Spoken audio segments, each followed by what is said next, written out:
Hi everybody and welcome to Module 12. We're kind of taking a different shift as we round out this semester and finish up with these last couple of modules. So we're going to be focusing on how various theoretical approaches can be used and techniques can be used, and our approach to working with individuals that fit in kind of very broad classification groups, right? So this week we're talking about counseling individuals with physical disabilities. Now, of course, I understand that, and I would hope you all would understand that, yeah, some people with a physical disability may also have a sensory impairment or a mental health impairment or a substance use disorder or all of the above. Who knows? So yes, I do want to acknowledge that, but I also wanted to highlight that there are specific ways, and there's been research done in literature that's been that addresses how different theoretical approaches can be used with individuals from different subpopulations.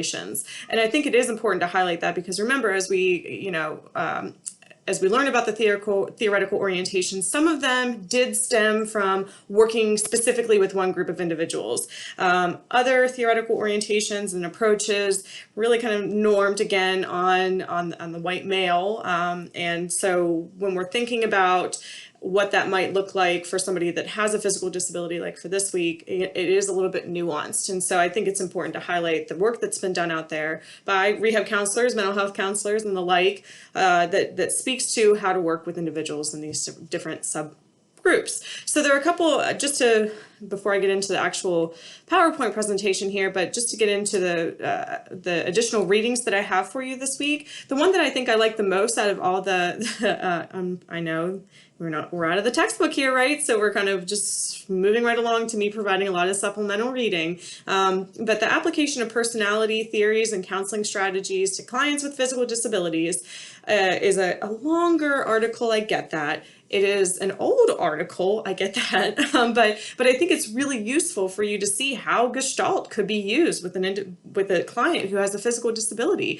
how we might approach using psychoanalytic or person-centered theories with somebody with a physical disability. So I think that's a beneficial article, and one that I could certainly see some questions arising out of for the final exam. The other one that I want to, for anybody that's interested in working with individuals with TBI, individuals with TBI have a range of potential impairments going on, but overall, I felt that putting the articles around working with people with TBI, traumatic brain injury, fit best within this module. So those are really interesting, especially if you're interested in working, let's say, with the veteran population. Those might be really beneficial for you to kind of dig into a little bit deeper.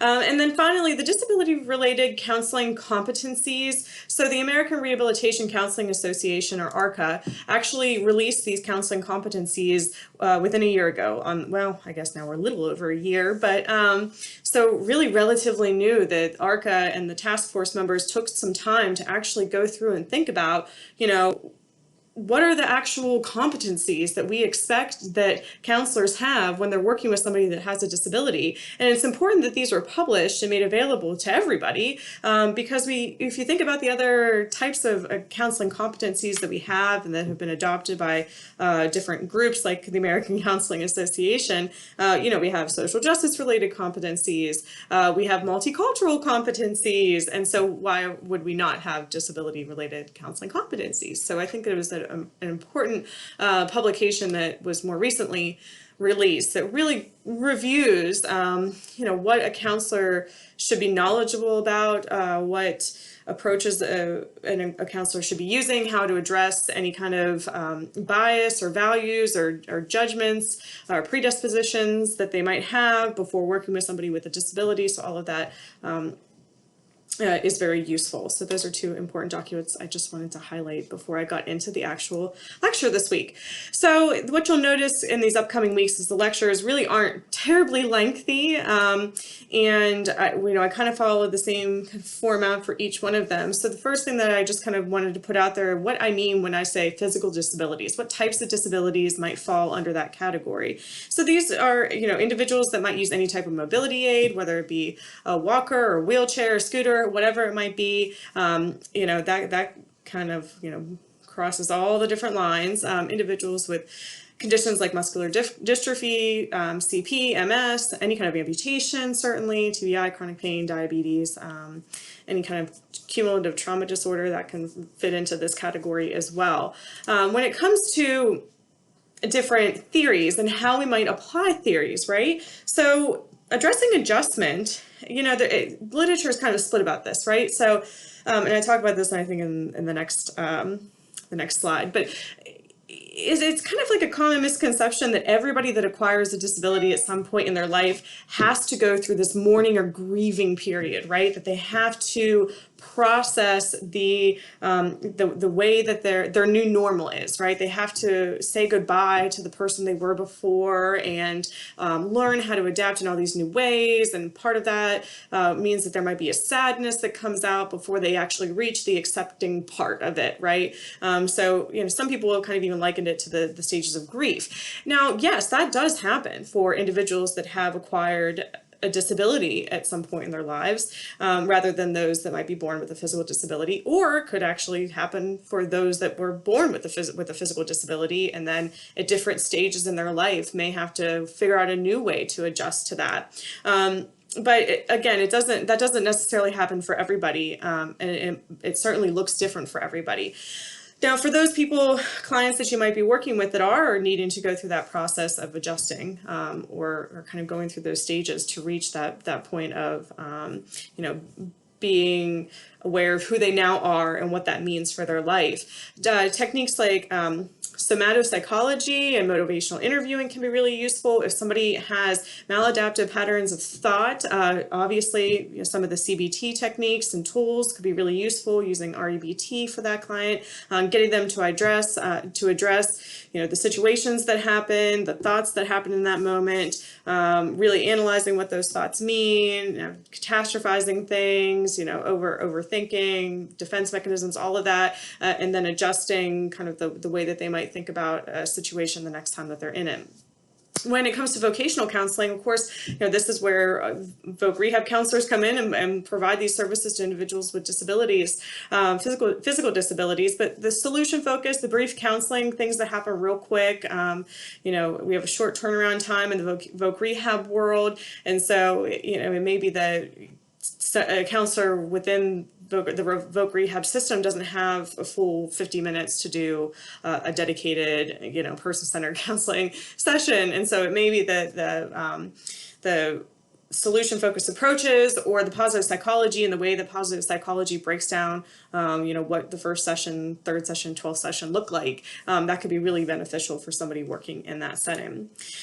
So Beatrice Wright is a woman that in the 80s came up with this framework around coping versus succumbing to a disability, right? And so a lot of if somebody's working with somebody with a disability and it's a physical disability that was a later onset, for example, it may be that you're looking at helping the client develop coping skills, right, versus kind of succumbing to things, just being like okay with their new situation. And so when we're looking at providing services to individuals that have physical disabilities, it's about focusing on the positives, what a person can do, what their strengths are. Remember, always taking that strength-based approach. Yes, acknowledging that there are limitations and there are things that the person could do before and may not be able to do in the same way now, but there are other things a person can do. There are other strengths that somebody has derived from acquiring a disability or being born with a physical disability, either or. I say this and I put it in the slides, but I hope I don't need to drive it home that anybody with a physical disability should not be seen as a victim or patronized because of that. So a person with any kind of physical disability is, of course, a client in the same way that any other client would be, an active participant in the overall counseling process. They are directing the goal. They are directing the provision of services, right? Never should we be trying to approach it in a way that they need to be cured or fixed. And so the way that it should be looked at is that disability status is one aspect of a person's whole, and that's one characteristic that they might identify with now, or always have identified with, but it's not the only characteristic. And so it may be that somebody is coming in, again, with a physical disability for reasons that stem from acquiring a physical disability or having a physical disability. They may just be seeing you because other things are bad in their life, and that's completely possible too. And so we don't want to focus on something that shouldn't be the focus. Think back to some of those how they did it bad with the affirmative therapy, the videos that I showed, I think, during the immersion week, right? It's all running together at this point, but you don't want to be the person that provided the bad service, or only focused on the dog. So I think that the last thing that I want to do is kind of talk about accessibility, and I'm going to try to include this within, or not try, I do, I do include this within each of the next couple of upcoming modules, where, just to speak to you from the side of being the counselor and what you should consider. So well, if we're thinking about what we might be required to do under federal or state law, okay, making facilities accessible. Yeah, if you're working for a larger corporation, if you're working in a building that is a little bit newer, a lot newer, probably like since the 90s, right?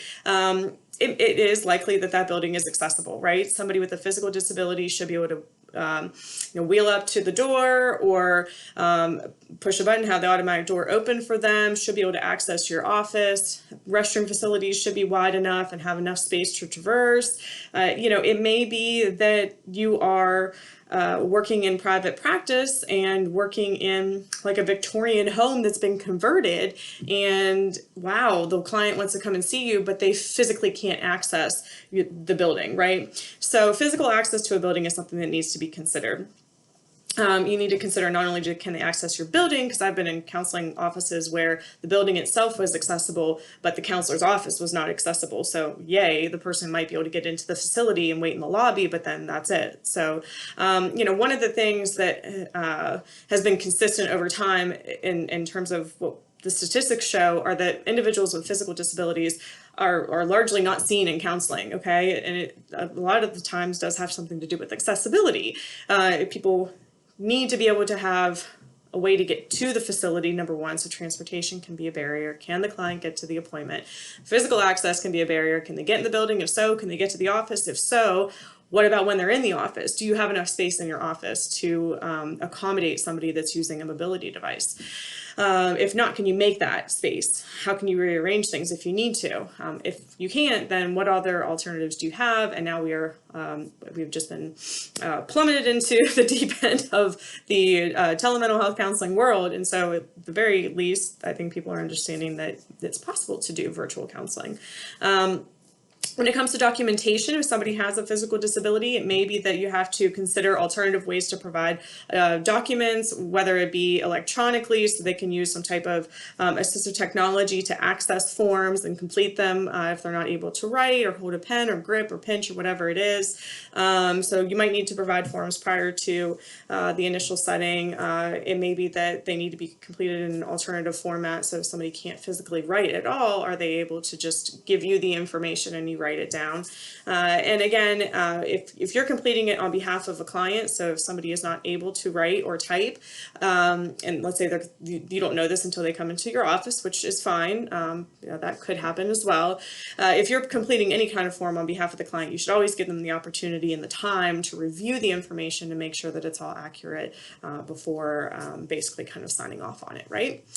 So that's my little spiel, if you will, about things to consider if working with a client that has a physical disability. And so the discussion posts are going to kind of follow the same format again as we round out the semester. But I do just want you to think of, what kind of specific boundaries, and please don't just list the ones that I listed. Do a little bit of independent thought here. Barriers to counseling that exist, techniques that you might have used, theoretical orientation that you might feel yourself being drawn to, that you could see yourself using with somebody that has a physical disability when you're out there and working, reflection about the week's topics. So with that, I'll leave you all to it, and I'll check in with you on the discussion board.